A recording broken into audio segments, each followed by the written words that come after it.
Hi, we're Jenny and Mike from the MacReady Artisan Bread Company in Egg Harbor. Leslie and David at Moyer Farms asked us if we could talk to you about how to use some of their ancient grain flours in our baking process and how you can use them at home when you're baking. We're going to focus today on 2 flours and talk about a 3rd flour. We're going to talk about the emmer wheat, the einkorn wheat, and the spelt wheat. The emmer and the spelt are what we're going to be working with today, although they're all 3 ancient grains that are known as farro, which I'm sure you've heard of. We're really excited to work with Moyer Farms, and we're really excited that we could find a place that both grows, stores, and mills grains for us. As a small artisan bakery, we find that we can tell the difference in the freshness of the flour, in the crumb of the loaf, in the crust that we get, and most importantly, in the flavor. This is my husband, Michael, and he's our artisan baker in residence at the MacReady Artisan Bread Company. Well, hello. So I'm going to get started here with just the basic. I'm going to do everything by hand here, and I'm going to use Moyer Farms ingredients. I'm going to start off with a little sugar and a little yeast. And then what I'm going to do is I like to use a liquid sugar, either molasses, honey, anything that's liquid helps it bind better. Is there a reason why the raw honey from Moyer Farms is better than other honeys that we buy? Well, it's never been heated, so it's never been kind of pasteurized. So it really will last indefinitely. The cool thing about using honey, too, from Moyer Farms nearby is that it helps a lot of allergies for people who are living within 50 miles of their farm. So that's fun, too. Now I'm going to teach you just a basic recipe. Now, if you're just starting off with this flour, it's a little difficult on your first try to work with. So what I would try to do is do half einkorn or emmer and then half bread flour.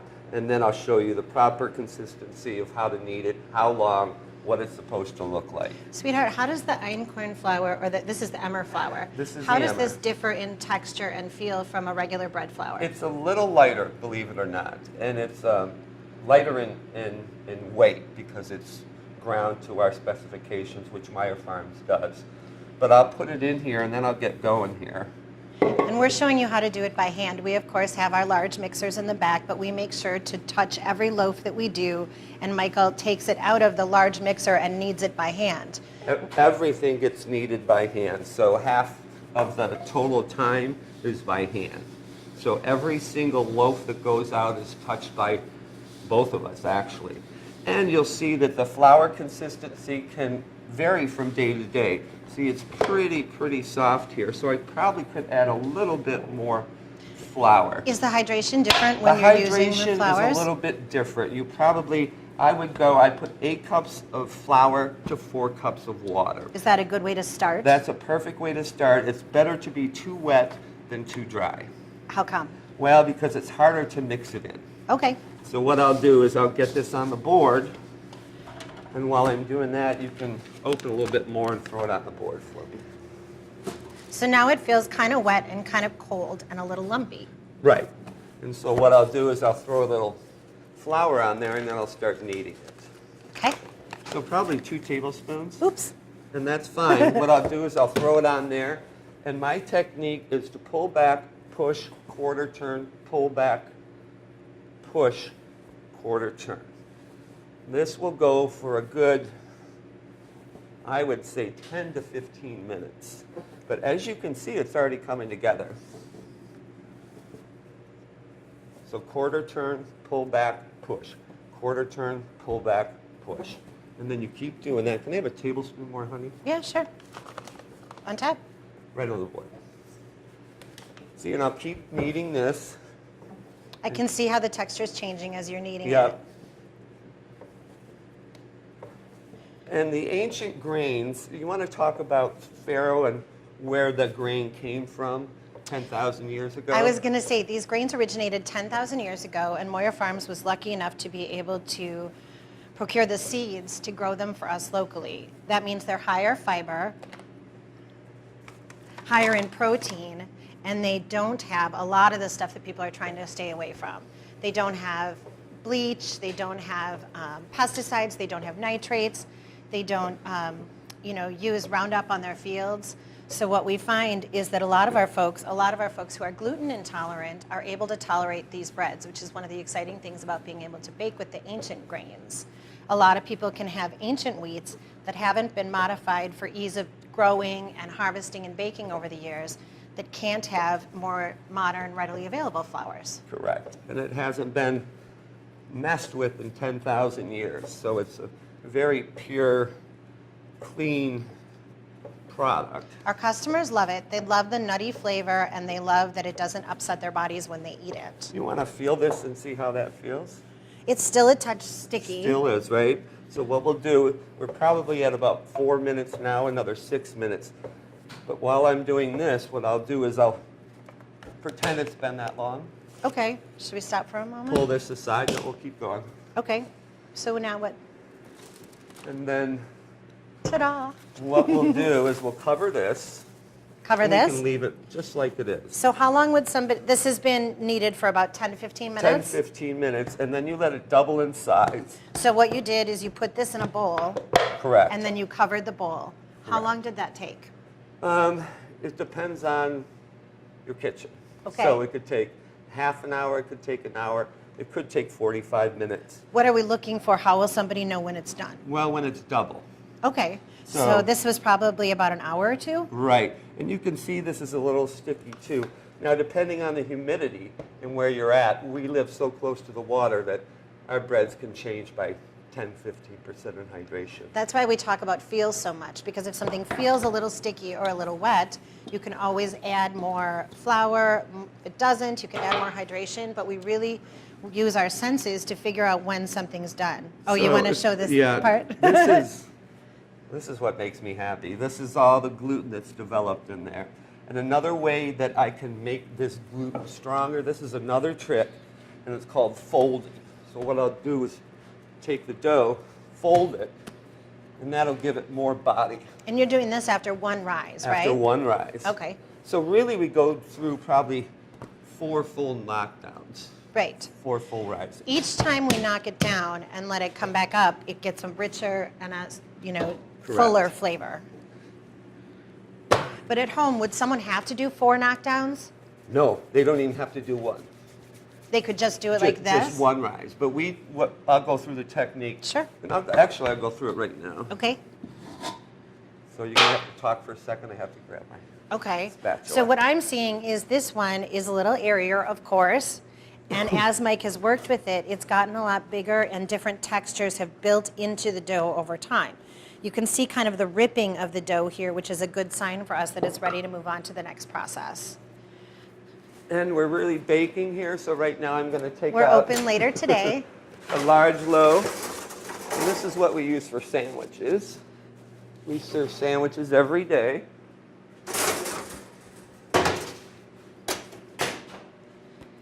Okay. And then what I'll do, Jenny, is Now, I have a question. Yeah. So if this were spelt, how would it feel differently than the emmer flour? spelt is stickier. So you would use more water or less water with spelt? You would use less water. And because it's a different feel, Correct. And it's a little lighter than this also. does it have a different flavor? It has a nuttier flavor, I think. The spelt or the emmer? The spelt does. We love the einkorn too. The einkorn is the oldest of the grains, although I know there was a limited harvest this year, Yep. so there isn't very much for sale. But coming next year, there'll be a brand new crop where we will get a resupply of einkorn flour because we love it. We also love the einkorn berries that we use in soups or in grain salads. But right now, we have to wait until the Moyers grow some more for us. All right, so All you're right, still so- working with the emmer. So what I'll do is I'll just show you how to cut it first, and we're going to portion them out. Now, I don't measure at home. I would probably do 2 pounds, And pound they and a want, half. this is too big for what they're doing at home. This is massive. This is 25 pounds or so. Okay, so we do of course probably it'll 10 be of these smaller. a day. But when you're doing it from home, it'll be smaller and a little easier to work with. A lot easier to work It'll with. look more like this. Correct. Okay. And then I'll show you my cutting technique. So what I do is I kind of flatten it out square, and I take my spatula, cut, and then what I do, Jenny, is I cut and push in. Okay. This is money. This is where all your crumb is. This is where your good crust is. Okay. So I always try to keep this on top. Okay. So I'll cut a few more and show you. Okay. On top, push down, cut, pull, So you're using this amount for the bakery today? For the bakery today, And yeah. we'll get about 12 loaves from this? 12 to 18. Nice. Yes, yeah. And our loaves are about 2 pounds. About 2 pounds. Okay. I'll just do a little bit here. Now I'm going to show you a rolling technique that I use. There's 2 different kinds of techniques that I'll go over today. Sounds good? One is just this round, so what I do is I move my hands like this. My pinkies stay under, so with my pinkies I kind of push the bottom around. What I'm trying to do is keep that top. Okay. So then, boom, there's 1, 2. Now I know in the bakery you set these aside in the back room and you cover them with plastic. After this, what I'll do is I'll shape them like this, let them sit 10 more minutes. That's your 3rd rise. Now normally, do you shape them that quickly? Yes. Okay, does everybody or does it take some time? No, this is this technique might be a little bit difficult for some people. So another thing you can do is, here, I'll grab a piece of dough. You can use a technique where you put your pinkies on the table and pull back. So what I'll do is I'll take this piece of dough, pull back, see where my fingers are, pull back again, tuck the ends in, turn over, push, and seal. See, I think for beginners this would be much easier. Yeah, some people have that, it's hard for that motion. This, like this? Yeah. And there's different ways, and the feel changes a little bit when you're doing it too. Now we could do it oblong like this, and I'll do a few, or we can just do a round. Okay. And for a round, I round it up, turn it over, pinch, and what I call playing the piano, so you hit down. I know it sounds silly, but does the dough kind of tell you what shape it wants to be? It does. We have what's called blowouts, and that means when you We hate blowouts. rush the dough always tells you when it's ready. Yeah. So if you have some ones that are misshapen and they're hard to work with, Yeah. no problem, throw it aside, you can start over again. Yep. Or give it some more time. Sometimes when I'm using doughs, if it feels too hard to work with, I give it 10 or 15 minutes and it loosens up and it's much easier to work with. For example, if I'm trying to roll something like this out to do a cinnamon roll or something of that nature or a cheese bread, I would have to let it wait a lot longer than this in order to roll it out flat. Yep. And anything with sugar or that's a little heavier with oil, probably the same technique. Okay. So I'm going to put these on the tray. And I'll So you show put flour on the tray first? flour on the Do tray. you spray it or anything? No spray. Okay. You can also use parchment. This is parchment. It kind of helps in the process, but it's not necessary. I know we use that if we do any breads with sugar in it because it gets a little sticky. Correct. All right, so we'll do a few. These are oblong. Okay. All right. Fold under, tuck. Let's put that down there. I'll do these last 3 round. Okay. Now for our sandwiches, you showed that big loaf. How do you do that? Well, it's kind of the same technique. It's actually, I can show you.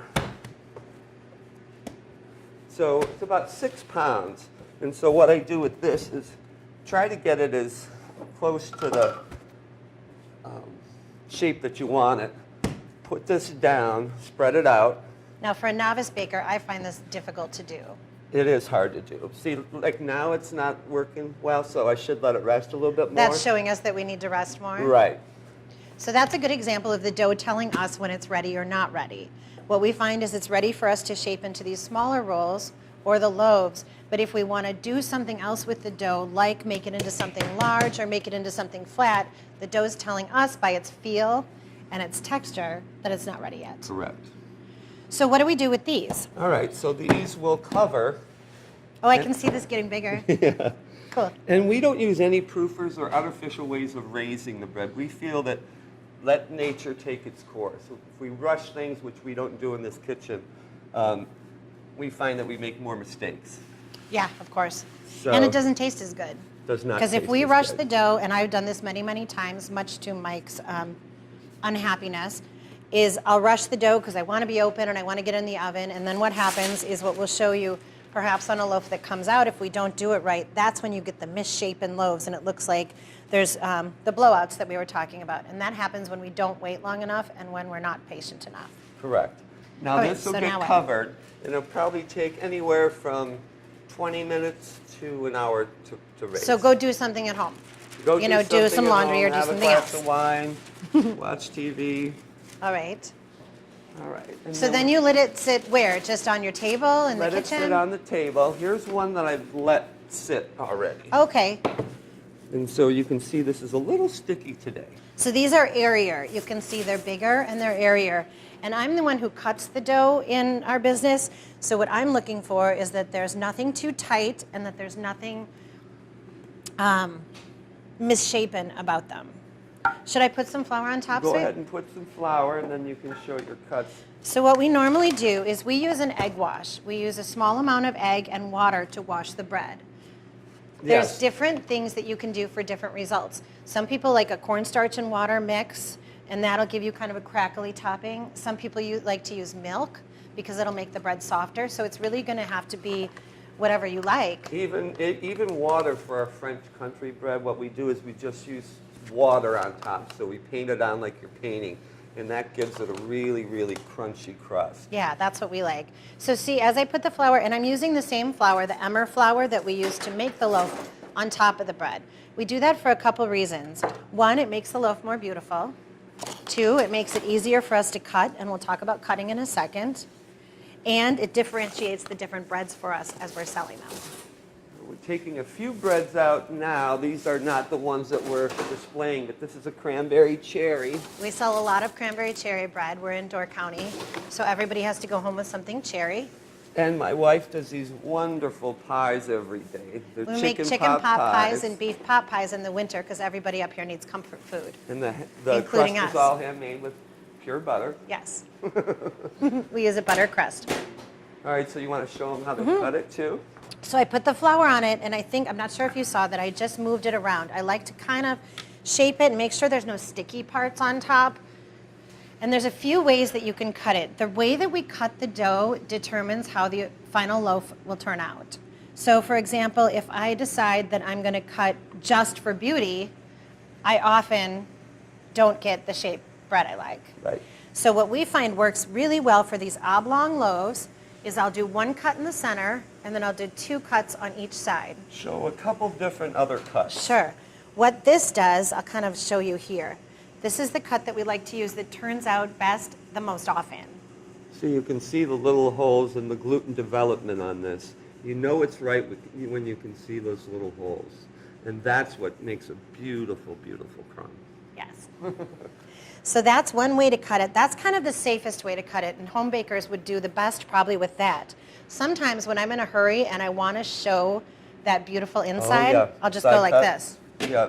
Because then in the oven it goes pshh, and it looks gorgeous. Well, always in the kitchen also, there's one loaf that we always do a cross with. It's kind of The first loaf. traditional in the baker's world that you do one with a cross. So our first loaf of the day we always do with a cross in it because we're thankful for what we're doing and Yep. thankful to be able to do this work. So there's our cross bread. It might blow out. Sometimes the cross blows All right, out, so but I'm we're gonna okay with bring- that. Oh, it looks good. All right, hold on. Should I move this over? Yeah, I'll get it for you. Ah, it looks good.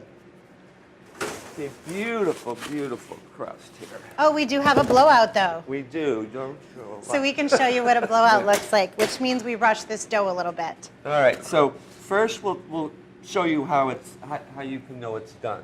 It's a little hot, but I'm used to touching it. You can take the bottom, and if it's flat, you know it's done. If it's still rounded, it needs a little bit longer, correct? So it needs a little longer. Yep. Now it looks fine. Another test is, can you hear it? It's supposed to sound hollow. It's supposed to sound hollow. And these are what we've been working so hard to get. This is, I think, the best flavor of the bread, the crumb. Can you see it from there? Perfect. But I do want to show you that we rushed some of these loaves. And this is what a blowout looks like. You'll get this at home, and you know what? It's still delicious, and it's still, you know, your family will We did love that it. on purpose so you guys can see Yeah. that we're really baking here. All All right, and then we also have this longer loaf that we have a couple local restaurants use in a restaurant. This is another Emmer one. This is the same as this, same weight. Again, you can...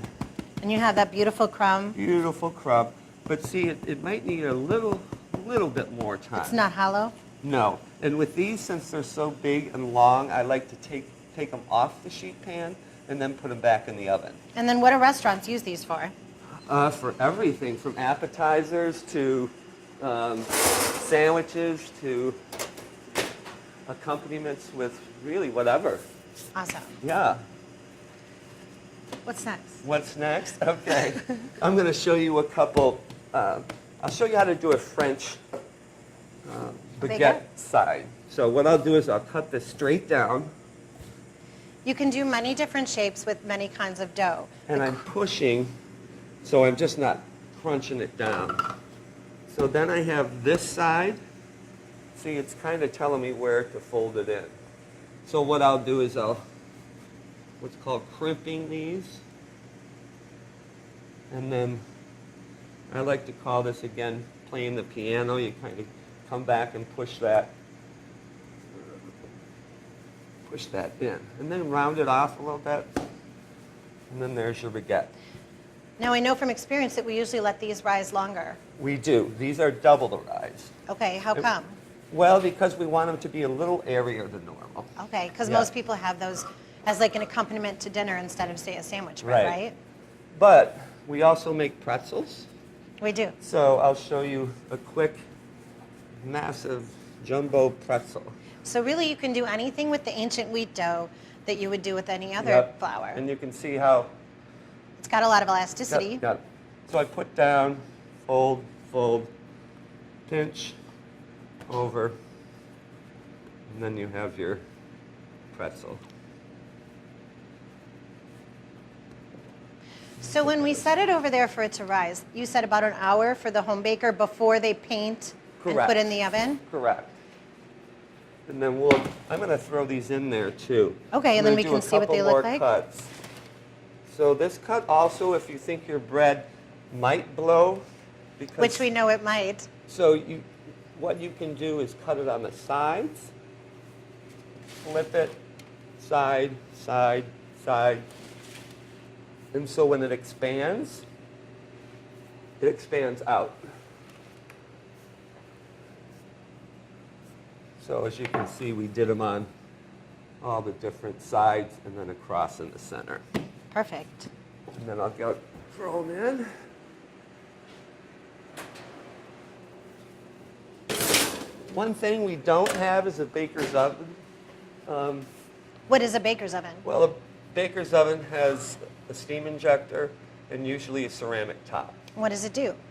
Well, it's about $40,000 more than we can I afford. did know that. So we went with these convection ovens. These were what we used at home. I know. You know, when we were baking for...